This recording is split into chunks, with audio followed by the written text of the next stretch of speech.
I stood barefoot in the freezing snow while my husband filmed me shivering. He laughed and told me to smile for the camera, thinking this humiliation would finally break me. He did not know that while he was busy framing his perfect shot, I was memorizing every face in that backyard. I did not beg. Instead, I walked inside, picked up my phone, and sent the one text message that would turn his entire life into a nightmare. My name is Harper Lane, and at 34 years old, I found myself standing in the center of my own backyard while the temperature hovered near zero. The snow was up to my ankles, biting into my bare skin with a sharpness that felt like a physical assault. It was past 12 o'clock at night, and the silence of the upscale Rivermark suburbs felt like a cage. My husband, Evan Cross, stood on the warm wooden deck with a glass of scotch in one hand and his phone in the other. He was not filming the winter scenery. He was filming me. He called this a lesson in humility. He called it a consequence for raising my voice about the suspicious charges on the credit card bill earlier that evening. I did not scream. I did not cover my face to hide the shame he wanted me to feel. Instead, I let my eyes drift past the lens of his smartphone to the people standing behind him. I needed to remember this. I needed to catalog every single expression like items on a grocery list. There was Greg, Evan's college roommate, chuckling into his scarf as if watching a barefoot woman freeze in her second trimester was top-tier comedy. There was reckless amusement in his eyes. Then there was Chloe, the wife of Evan's business partner, who turned her head slightly but did not say a word to stop him. She was the complicit one, pretending to inspect her manicure to avoid witnessing the cruelty. And then there was Evan. The red light of the recording indicator blinked like a steady heartbeat against the darkness. He stepped closer to the edge of the deck, looming over me like a judge delivering a verdict. "If you want to be my wife," Evan said, his voice slurring just enough to reveal the malice beneath the charm, "you need to learn obedience, Harper. You need to learn your place." He gestured with the phone, ensuring the camera caught my shivering form. "This little video," he continued, laughing softly, "it is my insurance. You try to leave, you try to play the victim. And everyone sees how unstable you are. Everyone sees the crazy pregnant woman cooling off in the snow in the middle of the night. My instincts screamed at me to run, to fight, to claw my way back into the warmth, but I forced my body to remain stone still.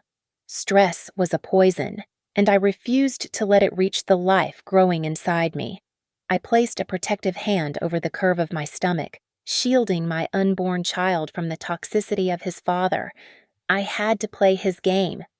I had to let him think he had won this round so I could win the war. "Evan," I managed to say, infusing my voice with a tremor that was only half fake. "Please. I am cold. Can I go inside?" "To dry off." He lowered the phone, satisfied. To him, my request was submission. To me, it was a tactical retreat. "Go on." He dismissed me with a wave of his hand, turning back to his friends. "Don't drip on the hardwood." I walked past them. I walked past the smirk on Greg's face and the averted gaze of Chloe. As soon as I crossed the threshold into the mudroom, the warmth of the house hit me. But inside, I felt colder than the ice I had just stood on. I moved straight to the downstairs bathroom, but I did not just reach for a towel. I tapped the small glass face of my smartwatch and activated the voice memo function. I left the door cracked open just an inch. Evan's voice drifted in from the kitchen, loud and boisterous, carrying the arrogance of a man who thought he was untouchable. "She is totally broken," he bragged, ice clinking in his glass. "I told you. You just have to know how to handle assets. She will never sue. She is too scared I will leak the video of her acting manic." Asset. That was what I was to him. Not a partner, not a wife, just an asset to be managed and liquidated. I dried my skin with mechanical precision, wrapping a thick robe around my shivering body. I stepped into the kitchen. They were still outside, smoking cigars. On the granite island, Sitting innocuously beside a bowl of lemons was a thick envelope. The return address read, Northridge Capital Services. It was a priority mail package addressed to Harper Lane. I walked over and picked it up.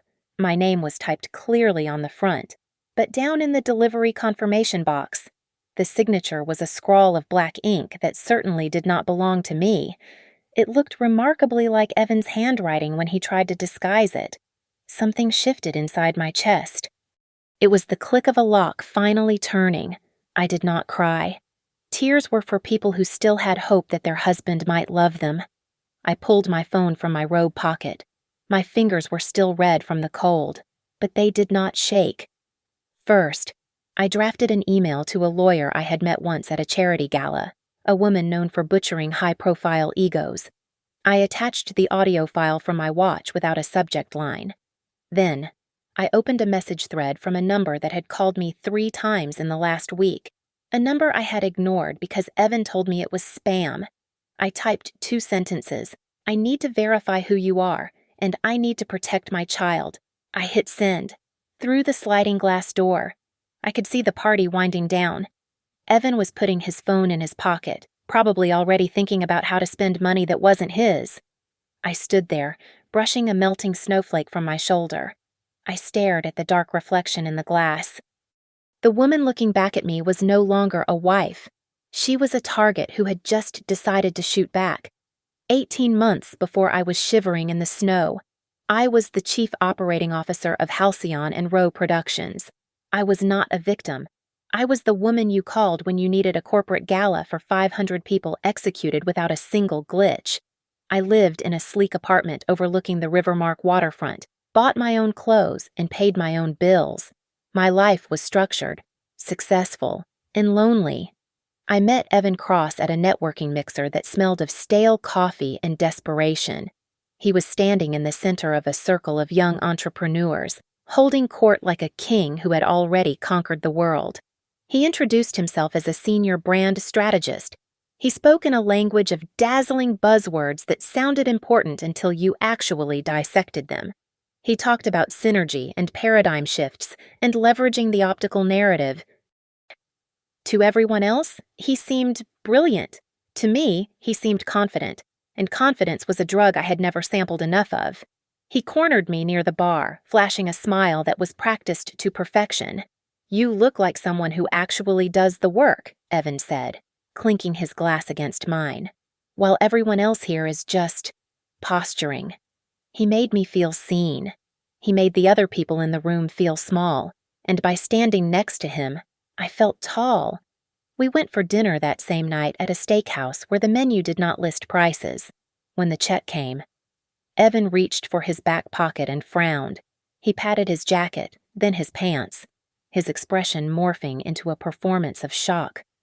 "Oh no," he muttered, looking me in the eye with wide, innocent pupils. "I must have left my wallet in the other jacket. This is so embarrassing." "Harper, do you mind getting this? You know I am good for it." "Right, I paid. $350. I told myself it was an accident. I told myself that a man who talked about 6-figure deals would obviously pay me back. I was an easy target because of where I came from. I grew up with no father and a mother who worked herself into an early grave trying to keep the lights on.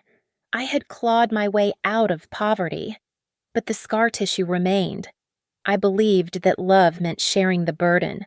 I believed that if you loved someone, you helped them carry the weight. Evan saw that belief and he weaponized it. Over the next few months, he began to redefine the concept of partnership. Whenever I hesitated about paying for a weekend getaway or a new suit he needed for a pitch, he would sigh, looking disappointed. "Harper," he would say, his voice soft and patronizing. "We are a team. A team does not count pennies. That is a poverty mindset. Do you want to be stuck in the past, or do you want to build an empire with me?" So I paid. I paid because I did not want to be the girl who counted pennies. I wanted to be the woman who built empires. When the stick turned blue 6 months ago, the trap snapped shut. I was thrilled, terrified, and vulnerable. Evan was ecstatic, but not about the baby. He was ecstatic about the leverage. "You are working too hard," he told me one night, massaging my shoulders while I tried to finish a budget report. "It is bad for the baby. You need to step back. Let me lead the finances for a while. You just focus on being a mom." It sounded like care. It felt like a warm blanket, but it was actually a blindfold. I handed over passwords. I handed over control. I let him convince me that questioning his spending was a sign of hormonal imbalance.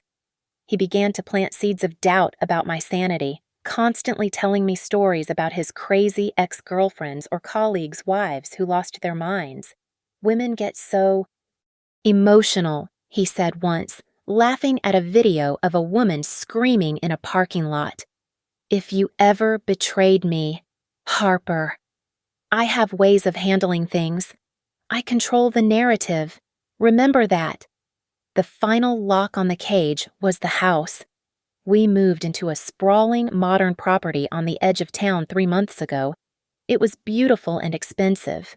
When the lease agreement came, Evan slid it across the marble counter toward me. "You sign it, babe," he said, not even looking up from his phone. Why, I asked. "I thought we were doing this together." He looked at me, and for the first time, a flicker of pride crossed his face. "My credit is just undergoing strategic optimization right now." He lied smoothly. "It is better if it is in your name.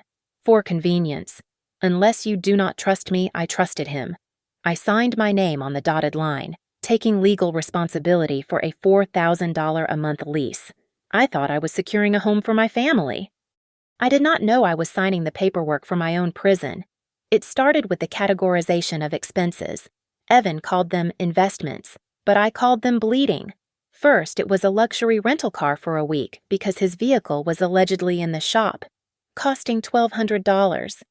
Then it was a membership to a private athletic club that required a $5,000 initiation fee. When I questioned the charge on our joint account, he looked at me with pity. "You have to spend money to make money." "Harper," he said, adjusting his silk tie in the mirror. "These are networking hubs. I am closing deals in the sauna while you are stressing over pennies." The stress was not over pennies.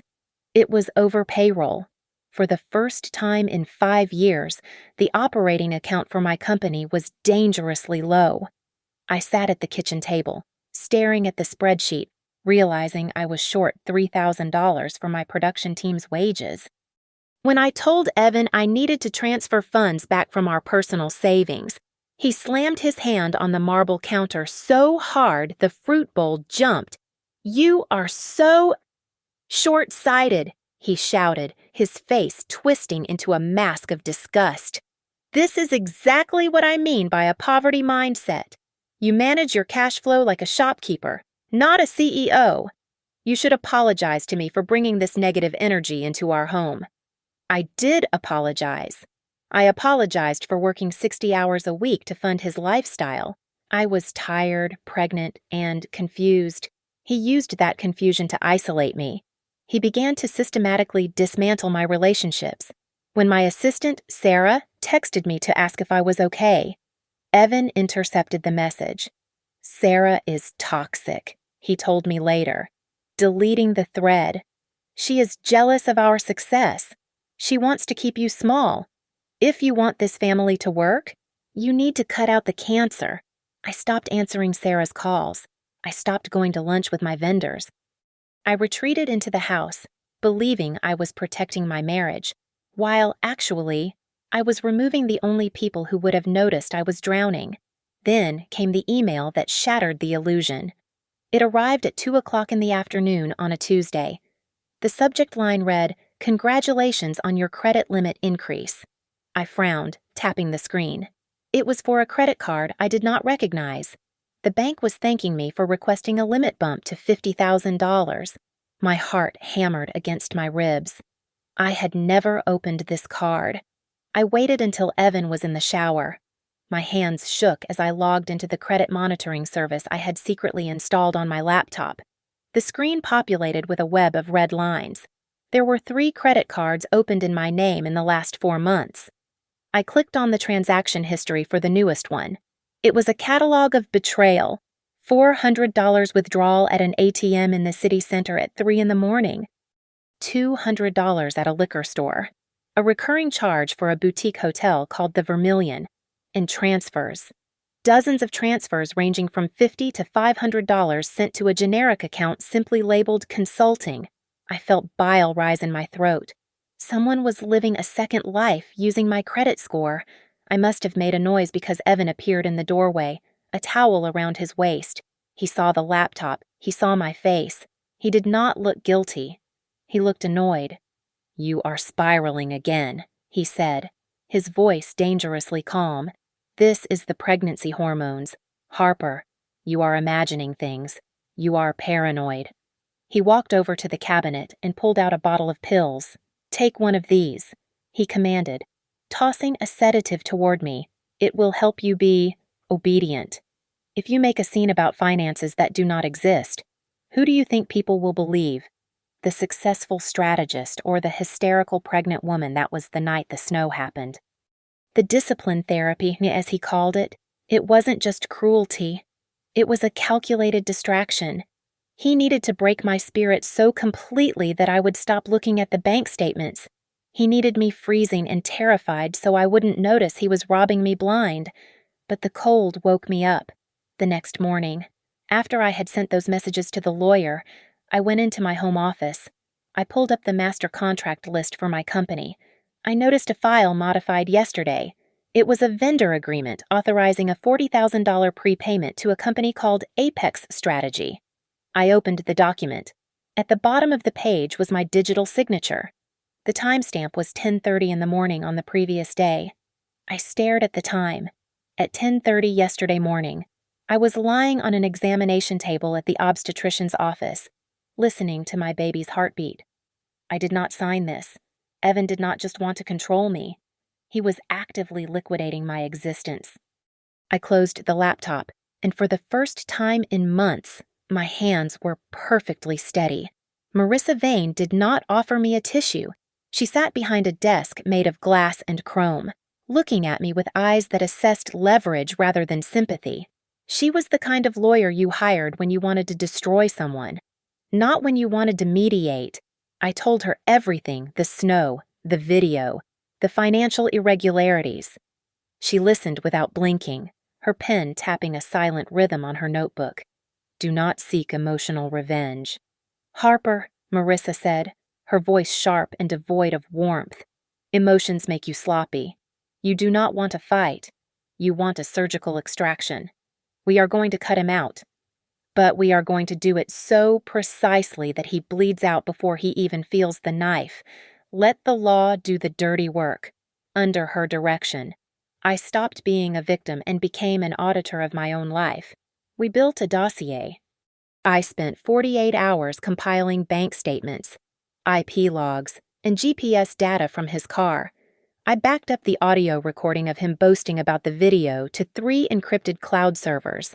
Every time he smiled at me across the dinner table, I added another page to the file that would end him. I went to the bank headquarters in downtown Rivermark to demand the original application for the credit card he had maxed out. The manager looked uncomfortable as he slid the paper across the mahogany desk. I stared at the signature at the bottom. It was a good forgery, but Evan had made a mistake. He looped the L in Lane at the top. I always looped mine at the bottom. "Check the digital origin," I told the manager. He typed for a moment, then frowned. The application was submitted from a residential IP address registered to an Evan Cross. He had stolen my identity while sitting on the sofa next to me, likely watching television while I cooked dinner. Next, I tracked down the headquarters of Apex Strategy, the company Evan claimed he was consulting for, the one draining thousands of dollars from our accounts. The address on the invoice led me to a rundown strip mall on the edge of the city. There was no glass office building. There was no receptionist. It was a pack and ship store. Apex Strategy was nothing more than a rented metal mailbox.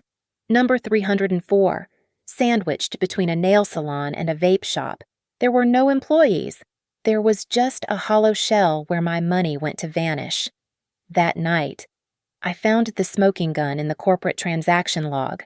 A transfer of $5,000 had left my company account, labeled Vendor Refund. I realized his scheme was more sophisticated than simple theft. He was overpaying vendors using my business capital, then canceling the orders and having the refunds diverted to his private accounts. He was laundering my hard-earned money into his pocket right under my nose. I called Marissa immediately.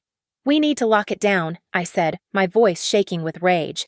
"Not yet," Marissa replied, her tone steadying me. "If you lock him out now, he runs. We need to catch him in the act. We are going to implement a verbal confirmation protocol. I am setting it up with your bank and all major vendors. Any change to account details, any transfer over $500 requires a verbal passcode if the caller cannot say the word. Bluebird. The request is denied and flagged. Even if he mimics your voice, he will hit a wall. And the credit cards I asked. We set a time bomb." Marissa explained, "We do not cancel them today. We schedule a freeze for the night of your party. The card will work in the morning, but the moment he tries to swipe it in front of a crowd, it will decline. We want the humiliation to be the first domino. It was ruthless. It was perfect." I hung up the phone and opened my laptop to check my email one last time before Evan came home. A new message sat in my inbox from Northridge Capital Services, the same logo I had seen on the package the night of the snow. I clicked it open. It was a formal request for compliance verification. "Dear Ms. Lane, purely for security purposes regarding the trust, we require verification of your relationship to the primary asset guardian, Mr. Graham Wexler." I stared at the screen. Graham Wexler. I had not heard that name in 30 years. It was a name I associated with a dusty box of old photographs my mother used to hide under her bed. Why was a billionaire financier listed as the guardian of assets connected to me, and why was Evan receiving mail from his office? I closed the laptop as I heard the garage door open. Evan was home. I forced a smile onto my face, but inside, I was already calculating the distance between him and the prison cell I was building for him. I dialed the number listed in the email with trembling fingers. I expected a generic voicemail or a call center, but the line clicked open after a single ring. "Ms. Lane," a woman's voice said, crisp and professional. "Mr. Graham Wexler has been waiting for your call. He wants to ensure you are safe." The phone almost slipped from my hand. I had not spoken the name Graham Wexler aloud since I was 4 years old. He was a ghost, a silhouette in the few memories I had before my mother wiped him from our lives. He was the father who left, the man who vanished into the ether while my mother scrubbed floors to buy me school shoes. The sudden reappearance of his name felt like a phantom limb ache, a dull throb of abandonment that I thought I had buried decades ago. "Tell him." I started, my voice catching. "Tell him I will meet him. Alone." We met an hour later at a quiet coffee shop on the outskirts of Rivermark. It was the kind of place where people went to be invisible. I walked in, my hand instinctively covering my pregnant belly, scanning for a man who looked like a billionaire. I expected a suit that cost more than my car or a team of bodyguards. Instead, I saw a man in a charcoal sweater sitting in the back corner. He looked tired. He had my eyes. I sat down opposite him without a greeting. He did not smile. He simply slid a manila folder across the scratched wooden table. "Open it," Graham said, his voice rough with age and regret. I flipped it open. Inside was a birth certificate. My birth certificate. Listed under father was Graham Edward Wexler. Beneath it was a notarized document granting high-level security clearance to Northridge Capital Services and a handwritten letter. "I am not here to ask for forgiveness, Harper," he said, watching me read. "I am here because I made a mistake 30 years ago. I was building something dangerous, a hostile takeover that turned into a legal war. If I had stayed, you and your mother would have been leverage for my enemies. I left to protect you. I became invisible so you could be safe. You became a billionaire," I corrected him, my tone sharp, and we struggled to pay rent. I sent checks, he replied, looking down at his coffee. Your mother tore every single one of them up. She was proud, and she was hurt. I looked at the man who shared my DNA. I wanted to scream at him. I wanted to throw the hot coffee in his face for every birthday he missed, for every time I had to defend myself against the world. But I was not a child anymore. I was a mother fighting a predator, and I needed an ally more than I needed an apology. I do not need your money, I said, closing the folder. I have my own money. Even if my husband is currently trying to steal it, I need the truth, and I need to know why you are contacting me now. Graham nodded, seemingly respecting the steel in my voice. I can give you resources that the police cannot, he said. Forensic accountants, private security, legal teams that do not sleep. We do not use violence. We use the system. We use the law to suffocate people who think they are above it. I am not for sale. Graham, I told him, using his first name to draw a line in the sand. You do not get to swoop in and be the hero. This is my fight. You do not make decisions for me. You do not control me. If you help me, you do so on my terms. I will not trade one controlling man for another. He looked at me, and for the first time, a flicker of pride crossed his face. Fair enough, he said. But there is something you need to know. I did not just find you by accident. I reached out because I received a package at my private office 2 days ago. He pulled a tablet from his bag and placed it on the table. On the screen was a paused video. It was me, standing in the snow, shivering while Evan laughed. My blood ran cold. He posted it, no, Graham said, his eyes hardening. It was sent anonymously to my family office with a note that said, "Watch closely." Evan did not send this. He is too arrogant to expose himself. This came from inside his circle. Someone close to him hates him more than they fear him. You have a traitor in his camp. I stared at the screen, realized that while Evan was laughing, someone else in that backyard had been plotting. Why, I whispered. Why is he doing this? Why go to such lengths to destroy me? Graham leaned forward, his voice dropping to a whisper that terrified me more than any shout. Evan is not just an abuser, Harper. He is a hunter. He found out about the connection between the name Lane and the Wexler Trust years ago. He does not just want to break you. He thinks that by marrying you, he has found the back door to my estate. He is targeting the name Lane because he thinks it is the key to a vault he has been trying to crack his entire life. I needed a stage. If Evan wanted to destroy me publicly, I would give him the biggest audience possible. I suggested a combination event our wedding anniversary and a gender reveal party at the Lumen House, the most ostentatious venue in the city. Evan's eyes lit up when I pitched it. He saw it as a coronation. I saw it as a courtroom. To sell the lie, I had to play the part of the broken wife. I spent the days leading up to the event walking on eggshells, flinching whenever he raised his voice. Evan, I whispered one evening over dinner, keeping my eyes on my plate. Please, promise me, you will not show that video to anyone. I could not bear the shame. He smiled, a shark sensing blood in the water. That depends on you, babe, he said, reaching across the table to squeeze my hand hard enough to hurt. If you are a good girl, maybe it stays private. But you need to remember who is in charge. While he was busy preening, I was busy directing. I went to the Lumen House alone to finalize the contract. I sat down with the event manager and slid a specific addendum across the table. Clause 14, I said, tapping the paper. I retain sole control of the audiovisual system and the microphone if any unauthorized person attempts to commandeer the stage or the screens. Security removes them immediately. No exceptions. The manager looked surprised but signed it. Next came the physical safety. I did not want bouncers who looked like thugs. I hired a private security detail instructed to dress in black tie and blend in with the guests. Their orders were specific: protect me and the baby at all costs, and form a nonviolent wall if things escalated. I was not going to give Evan the satisfaction of a physical fight that he could spin into a domestic dispute. Then, the financial guillotine. I sat in Marissa's office as we conferenced with the bank's fraud department. "We are setting a hard trigger," Marissa explained into the speakerphone. "As of 12 o'clock midnight on the night of the party, the account is flagged. The very next transaction, whether it is $1 or $10,000, triggers an immediate freeze and opens a fraud investigation." Understood. The bank representative confirmed, "The card will decline, and the authorities will be notified of potential identity theft."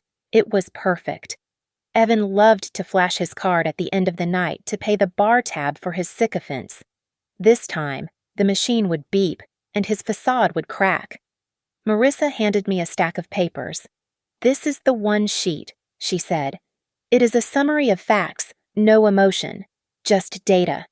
The unauthorized loans, the fake company, the surveillance. If he tries to lie to the crowd, we do not scream back. We hand these out. Behind the scenes. Graham kept his word. He did not interfere, but he facilitated.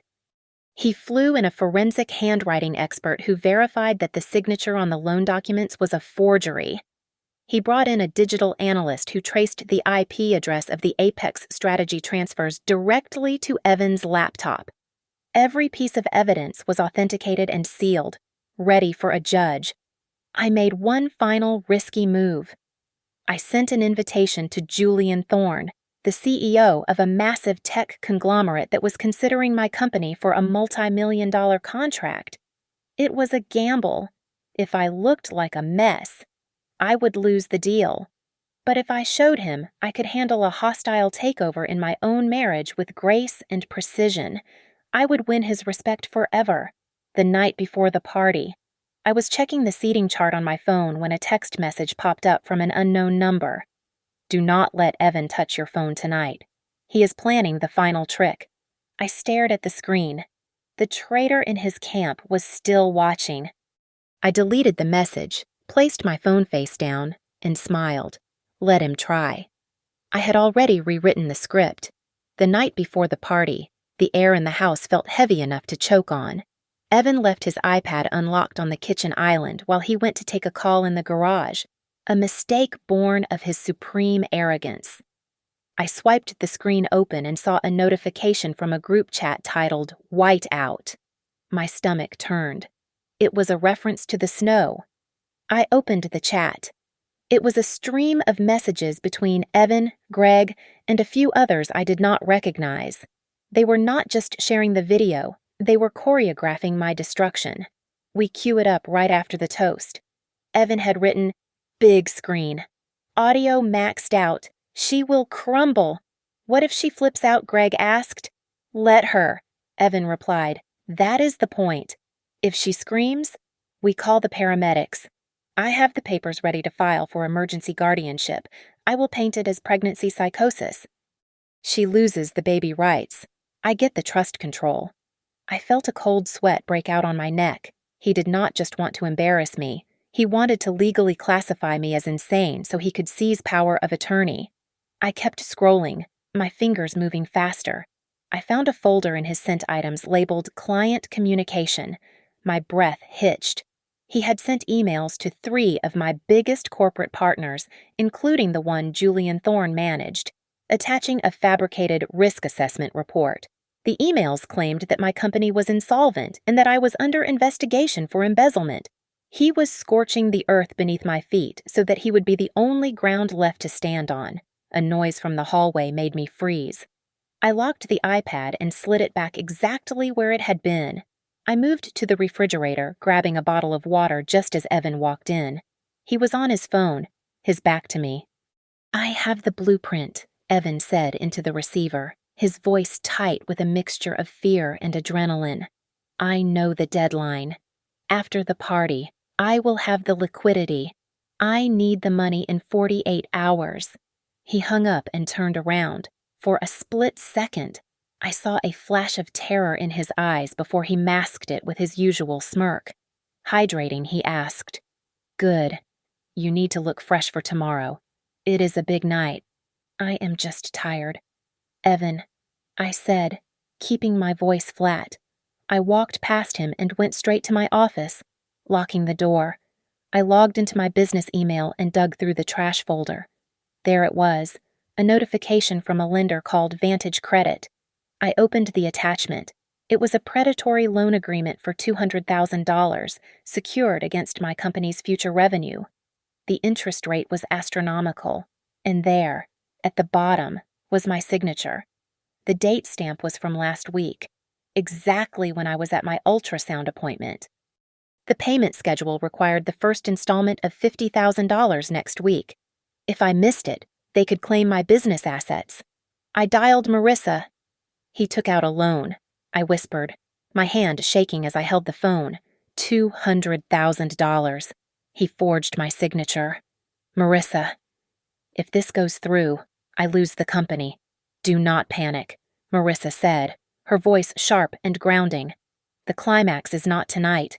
Do not let him know you have seen the loan. If you confront him now, he destroys the evidence or runs. He is going to ruin me. I said, he has already committed a felony. Marissa corrected me. Send me the document. I will get it to the forensic analyst immediately. We will file for an emergency temporary restraining order on the funds, but we will keep it sealed until the gavel drops. Let him think he has won until the moment he loses everything. I sent the file. A moment later, my personal phone buzzed. It was the traitor again. Evan will use the party to make you silent forever. The text read, he thinks you have no one watching your back. I put the phone down and walked into the bathroom. I stood in front of the full-length mirror. I looked at the woman staring back at me. She looked tired, but her eyes were dry. I rehearsed the speech I would give in less than 24 hours. I timed it. My name is Harper Lane. I said to the reflection, my voice steady, and I apologize for the interruption, but I do not apologize for the truth. 40 seconds. That was all I needed. I did not need to cry. I did not need to scream. I just needed to stand there and let the facts cut him into pieces. I turned off the light and went to bed, lying next to the man who planned to destroy me, and for the first time in my life, I slept the deep, dreamless sleep of the executioner. The Lumen House was a kaleidoscope of crystal chandeliers and champagne flutes. 200 guests, including the city's elite and Julian Thorne, milled about the ballroom, admiring the life Evan pretended to own. He played the role of the doting husband perfectly, keeping a possessive hand on the small of my back while he accepted congratulations, but I felt the tension in his grip. Every few minutes, his eyes darted toward the massive LED screen behind the stage, checking the time. He was waiting for his moment of execution. At 8 o'clock, the lights dimmed. Evan stepped onto the stage, the microphone gripped tight in his hand. He commanded the room with that practiced charisma, flashing a smile that didn't reach his eyes. "Thank you all for coming," Evan said, his voice dropping to a somber register. "This year has been difficult. My beautiful wife, Harper, has been struggling with significant instability during this pregnancy. It has been hard to watch her lose touch with reality." A ripple of uncomfortable murmurs moved through the crowd. I stood near the tech booth, my heart hammering against my ribs, but my face remained a mask of stone. "I think it is important to be transparent," Evan continued, looking directly at me with a predator's gaze. "Sometimes, we have to face the ugly truth to heal.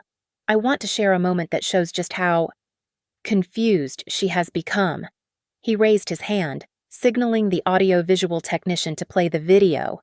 The screen flickered, but instead of the footage of me shivering in the snow, the screen went pitch black. Evan frowned, signaling again. "Go ahead," he urged. Nothing happened. I stepped out from the shadows and walked up the stairs to the stage. I held up my hand, and the house lights came up, blindingly bright. The production manager, who had my signed addendum in his pocket, cut Evan's microphone instantly. Evan tapped the mic, confused by the silence. He turned to me, his face twisting in confusion. "What are you doing?" he mouthed. I took the backup microphone from the stand. My voice rang out clear and steady, amplified to every corner of the room. I apologize for the interruption, I said, looking out at the sea of shocked faces. But I do not apologize for the truth. The silence in the room was absolute. Even the waiters stopped moving. My husband wanted to show you a video tonight, I said, my voice cutting through the air like a blade. He wanted to convince you that I am unstable, but I have 3 facts that clarify the situation. First, every suit Evan is wearing, every car he drives, and this very party was paid for by my company, not his investment strategies. I took a step closer to him. He looked like he had been struck.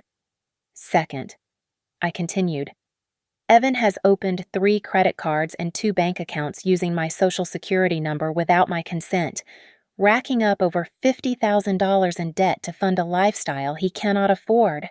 Evan's face went from pale to a deep, furious red. And third, I said, raising my smartwatch, the video he wanted to show you, of me freezing in the snow, was not a symptom of my illness. It was a punishment he inflicted on me, and I have the recording of him admitting he planned to use it to blackmail me into silence. You crazy bitch, Evan screamed, his voice cracking without the amplification. He lunged at me, his hand raised to grab the microphone. In a split second, 3 men in black tuxedos stepped out from the front row. They did not strike him. They simply formed a human wall between us. Evan slammed into the chest of the lead security officer and bounced back, stumbling on the polished floor. "Do not touch her," the guard said, his voice low and final. I looked down at Evan. He was panting, his composure shattered. "You think they will believe you," Evan hissed, trying to regain his footing. "I am the one with the capital. I pay the bills," I pointed to the bar. "Prove it," I challenged him. "Go buy a round of drinks for the front row. Right now. Use the platinum card you keep in your breast pocket." Evan glared at me, fueled by arrogance. He pulled out the card and marched to the portable bar set up near the stage. He slapped the card on the counter. "Open a tab," he barked at the terrified bartender. $5,000. Now! The bartender swiped the card. The machine beeped a long, harsh tone. Declined. Evan swiped it again. Declined. His phone began to vibrate in his pocket. Then it vibrated again. And again. Alerts from the bank. Alerts from the credit monitoring service. Alerts from the fraud investigation unit Marissa and I had triggered at midnight. It is a mistake," Evan stammered, looking at the guests who were now whispering openly. I walked over and placed a thick, notarized envelope on the bar next to his useless card. "It is not a mistake," I said. "That is a temporary restraining order. It also contains the revocation of your power of attorney and your removal as an authorized user on all my accounts. You are cut off. Evan. Completely." He stared at the envelope, his hands shaking, but the final blow was yet to land. The side door opened, and Marissa Vane walked in. She did not look like a party guest. She looked like a prosecutor. She held a single document in her hand, enclosed in a plastic evidence bag. "Evan Cross," Marissa said, her voice carrying across the silent room. "This is a high-interest loan agreement for $200,000, secured against Harper's company. It is dated last Tuesday." She held it up for the room to see. "The problem," Marissa said, "is that on last Tuesday, Harper was at a medical clinic for 4 hours. We have the logs." She did not sign this. You did.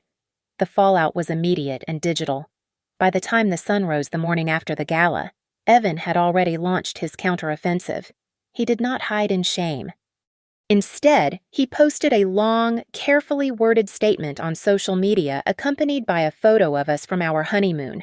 He captioned it with phrases like heartbroken and postpartum psychosis. He spun a narrative that I was suffering from severe paranoia and that he was the loving, long-suffering husband trying to save me from myself. She is confused, he wrote in the comments section, replying to concerned mutual friends. I just want to get her the help she refuses to take. It was effective.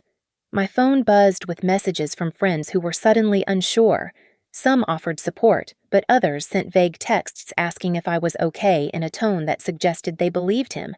I wanted to scream. I wanted to post the raw footage of the snow incident, but Marissa advised absolute silence. Do not engage, she told me. He wants a public fight because he thinks he can out-talk you. We give him silence. We speak only in court filings. Evan tried to force a confrontation 2 days later. He showed up at the lobby of my office building, carrying a bouquet of hydrangeas and wearing a look of practiced devastation. He tried to bypass the reception desk. I need to see if she is taking her medication. I heard him tell the receptionist through the security intercom I was monitoring, please, she is carrying my child. I am worried. The receptionist, who had a copy of the temporary restraining order taped to her desk, did not waver. She called the building security. 2 guards escorted him out while he shouted that I was being held hostage by my lawyers. It was a performance, but it failed to get him past the glass doors. However, the real war was happening in the bank accounts. Vantage Credit, the predatory lender Evan had used, did not care about marital disputes. They wanted their money.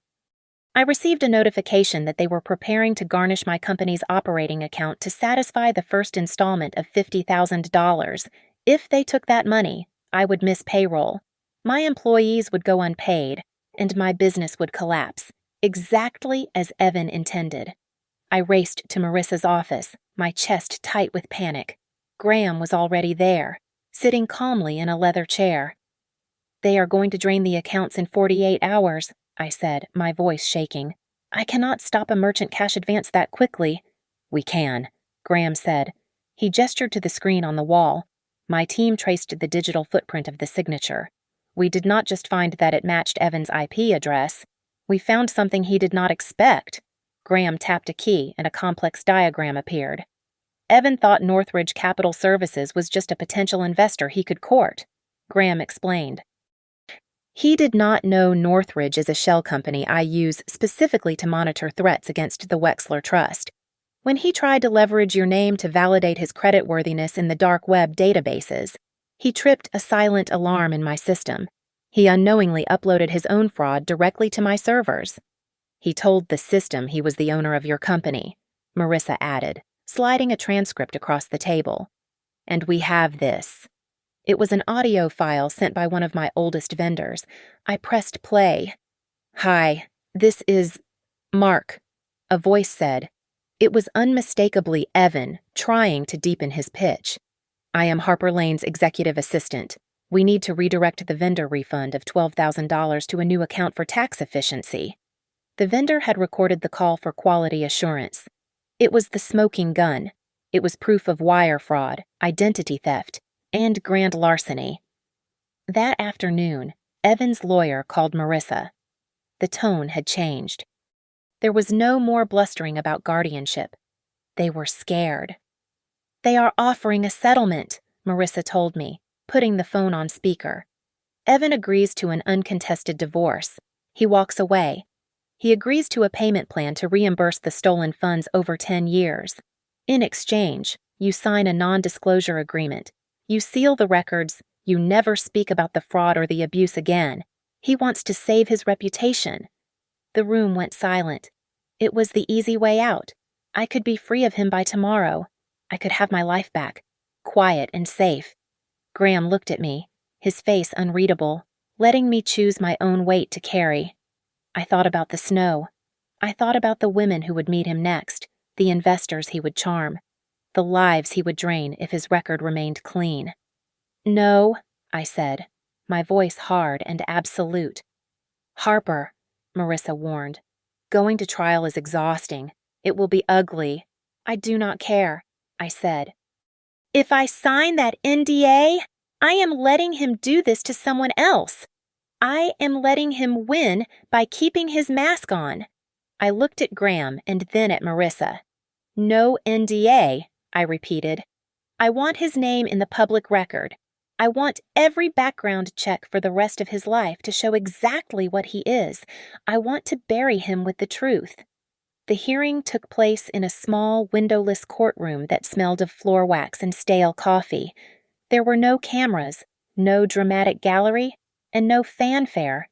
It was sterile, which was exactly how I wanted it. Evan had shed his Italian suits for a beige cardigan and wire-rimmed glasses, attempting to curate the image of a henpecked, exhausted husband. He sat with his hands clasped, telling the judge that my hormones had made me financially reckless and that he had only intervened to save our family from ruin. "Your Honor," Evan said, his voice trembling with a practiced hesitation. I only moved the funds to protect her. She was out of control. I just wanted to be a good husband. Marissa Vane did not object. She waited for him to finish his performance.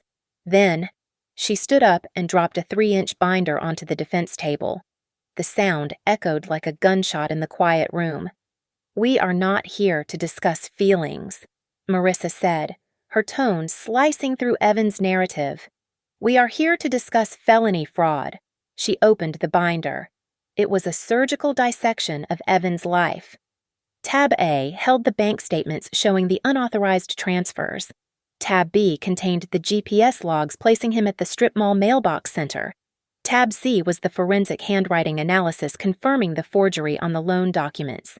And Tab D was the transcript of the recording from the snow incident, proving that his concern for my health was actually a tool for blackmail. Evan's lawyer leaned over, whispering frantically to him. Evan looked pale. He signaled to the judge, asking for a recess to discuss a settlement. "We are willing to discuss a private agreement," his lawyer stammered, "to protect the reputation of both parties." The judge, a stern woman who had been reading the dossier while Marissa spoke, lowered her glasses. "Counsel," the judge said, her voice dry. "The evidence before me suggests grand larceny and identity theft. This court does not seal evidence of criminal activity to protect a reputation that appears to be entirely fabricated." Marissa moved to the final blow. She projected a timeline onto the small screen near the witness stand. "The defendant claims he signed the loan for $200,000 with his wife's verbal consent," Marissa stated. "However, digital forensics show the document was signed from a device registered to Evan Cross. Furthermore, the two-factor authentication code required to finalize the loan was intercepted and forwarded from Harper's phone to his phone at 10:14 in the morning. At that exact minute, Harper Lane was undergoing a medical procedure where her phone was in a locker, confirmed by hospital security footage. Evan slumped in his chair. The timeline was a cage he could not talk his way out of. There was no he said, she said. There was only data, and the data screamed that he was a thief. Then, Graham Wexler took the stand. He did not look at Evan. He looked at the judge. He explained briefly and clearly how Evan had targeted the Lane name, believing it was a backdoor to the Wexler fortune. "But I want to be clear," Graham said, his voice firm. "My daughter is not standing here because of my money. She is standing here because she documented the truth. She does not need me to save her." Marissa asked one final question to Evan, who was now sweating visibly. "Mr. Cross," she said, "if your wife was truly consenting to these loans, why did you feel the need to impersonate her assistant on the phone? And why did you threaten to release a humiliating video if she tried to leave Evan opened his mouth?" But no sound came out. The charm was gone. The buzzwords failed him. He was silent. The judge did not deliberate long. The ruling was swift and devastating. She ordered full restitution of all stolen funds. She granted a permanent restraining order, banning Evan from coming within 500 yards of me or my child forever. And then came the part that ended him. Given the overwhelming evidence of forgery and wire fraud, the judge concluded, "I am referring this file to the district attorney's office for immediate criminal investigation. This court finds that the loan agreement with Vantage Credit is null and void due to fraud." The gavel came down. It was over. The loan that threatened to sink my company was erased in an instant. The freeze on my accounts was lifted. My payroll was safe. As the bailiff moved to escort us out, Graham stopped near Evan's table. He did not yell. He did not threaten violence. He simply leaned in and spoke low enough that only Evan could hear. "You wanted a billionaire's attention," Graham said. "Now you have it. My legal team will ensure that every bank, every credit bureau, and every potential employer in this country knows exactly who you are. You will never sign a document in this town again without a red flag popping up." It was the ultimate punishment for a man like Evan. He wasn't just losing his money, he was losing his audience. He was losing the ability to pretend he was someone else. I walked out of the courthouse into the bright afternoon sun. The air was crisp, but I didn't feel cold. I placed my hand on my stomach, feeling the small, fluttery movements of my baby. I took a deep breath, exhaling the fear, the manipulation, and the doubt. I had not won because I was angry. I had won because I refused to be afraid of a man who was only tall when he was standing on my back. Thank you so much for listening to my story. Please comment down below where you are listening from. I would love to read your thoughts and connect with you all. Don't forget to subscribe to Lily Revenge Stories. Like this video and smash that hype button to help this story reach even more people.